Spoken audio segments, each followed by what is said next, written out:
Hello दोस्तों। तो आज हम लोग पढ़ेंगे क्वांटाइजेशन ऑफ चार्ज के बारे में। तो क्वांटाइजेशन का मतलब होता है क्वांटम। क्वांटम का मतलब कोई फिक्स्ड अमाउंट या एक मात्रा जिसके नीचे आप कभी किसी मतलब आप चार्ज को उसके नीचे नहीं तोड़ सकते। चार्ज की एक लिमिट होती है जिसके नीचे हम चार्ज को नहीं तोड़ सकते। तो क्वांटाइजेशन का मतलब है कि जो चार्ज है वो भी पैकेट्स के रूप में पाया जाता है। चार्ज की भी एक लिमिट होती है और उससे नीचे आप चार्ज ना किसी को दे सकते हो और ना ही किसी से ले सकते हो। तो इस हिसाब से जो क्वांटाइजेशन ऑफ चार्ज की डेफिनेशन बनती है वो बनती है कि the charge which can be given to a body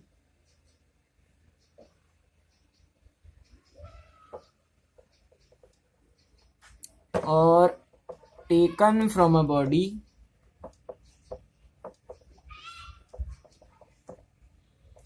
taken from a body is integral form of charge on electron. या तो आप इलेक्ट्रॉन का जितना चार्ज होता है उतना दो या फिर उसका इंटीग्रल फॉर्म जैसे 1e 2e इस हिसाब से। और इलेक्ट्रॉन पे कितना चार्ज होता है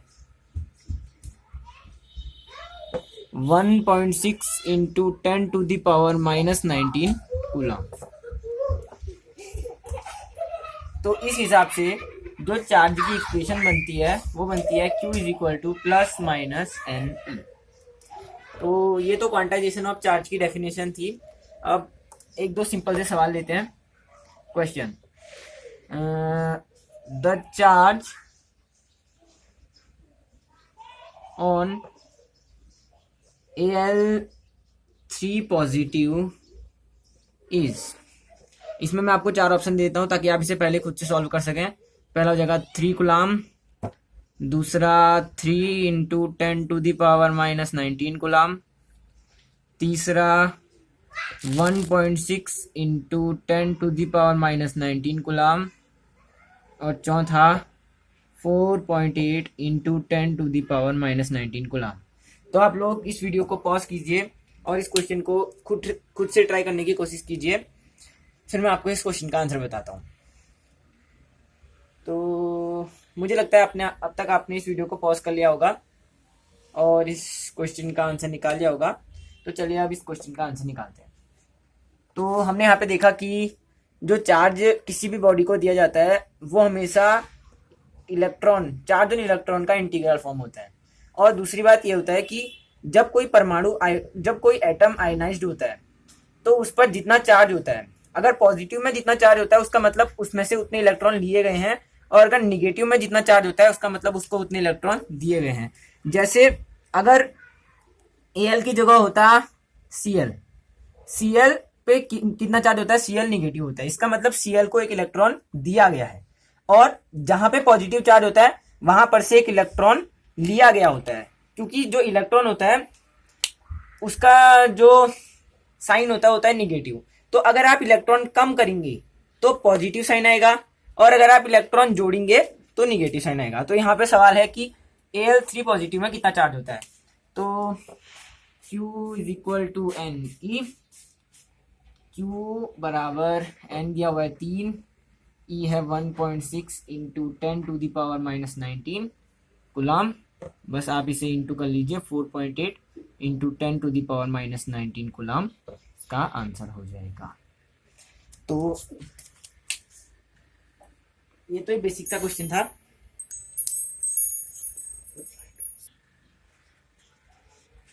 तो इसका करेक्ट ऑप्शन हो जाएगा 4.8 इंटू 10⁻⁻19 गुलाम। अब हम लोग अगला क्वेश्चन देखते हैं। एक और बेसिक सा क्वेश्चन लेते हैं।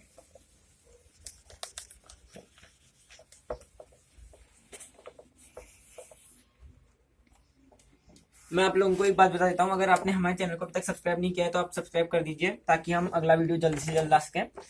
तो अगला क्वेश्चन है कि द चा can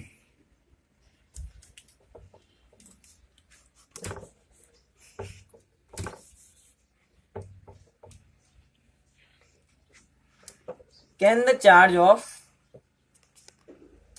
can the charge of 8.0 into 10 to the power minus 19 coulomb be given to a body। तो एक अगला सिंपल सा क्वेश्चन है कि क्या 8.0 into 10 to the power minus 19 coulomb का चार्ज किसी दूसरे ऑब्जेक्ट को आप दे सकते हैं। तो आप इस क्वेश्चन को खुद से ट्राई कर लीजिए। इसके लिए आपको बस वाला फॉर्मूला लगाना होगा, Q is equal to n e का फॉर्मूला। Q की जगह आप 8.0 का मान रख देना, E की जगह 1.6 into 10 to the power minus 19। तो आपको अगर n का मान कोई इंटीजर मिलता है जैसे -3 -2 या -1, मतलब कोई भी एक इंटीजर के रूप में 0 1 2 3 ... मतलब इस टाइप से अगर आपको कोई मान प्राप्त होता है तो ये चार्ज आप किसी बॉडी को दे सकते हैं।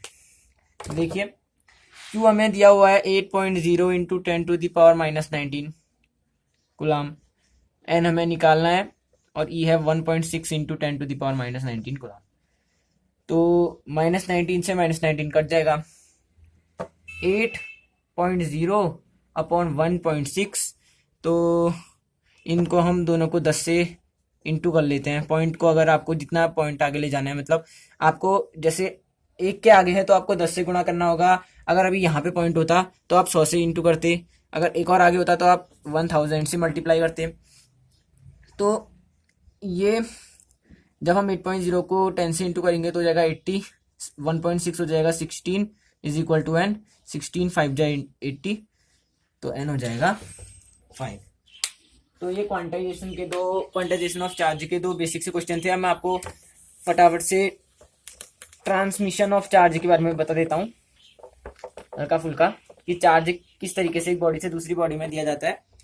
तो ट्रांसफर ऑफ चार्ज या transmission of charge, transfer of charge, तो इसके कुल मिला के 3 तरीके हैं। पहला है कंडक्शन। तो सबसे पहले मैं आपको कंडक्शन के बारे में बताता हूँ। कंडक्शन का मतलब होता है बाय कांटेक्ट।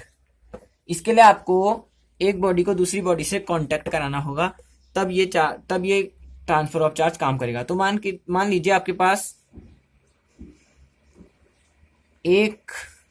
दो ऑब्जेक्ट्स हैं, एक है न्यूट्रल, मतलब उस पर इस समय कोई चार्ज नहीं है, और दूसरा है पॉजिटिव। तो यानी कि इस पे पॉजिटिव चार्ज चारों तरफ फैला हुआ है।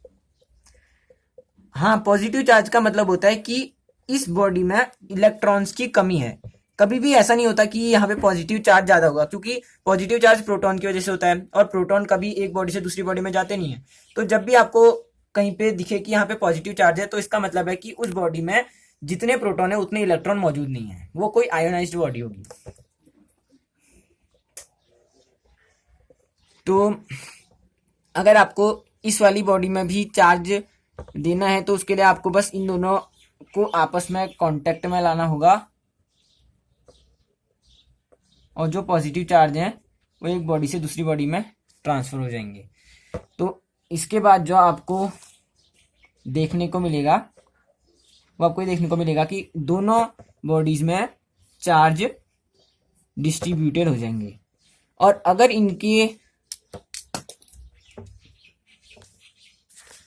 शेप, साइज और मटेरियल सेम होंगे, अगर इनके शेप, साइज, मटेरियल सेम होंगे तो इन पे चार्ज इक्वली डिस्ट्रीब्यूटेड होगा। इक्वल्स टू, अगर ये सब इक्वल हैं तो इनमें जो चार्ज होगा वो भी इक्वली डिस्ट्रीब्यूटेड होगा।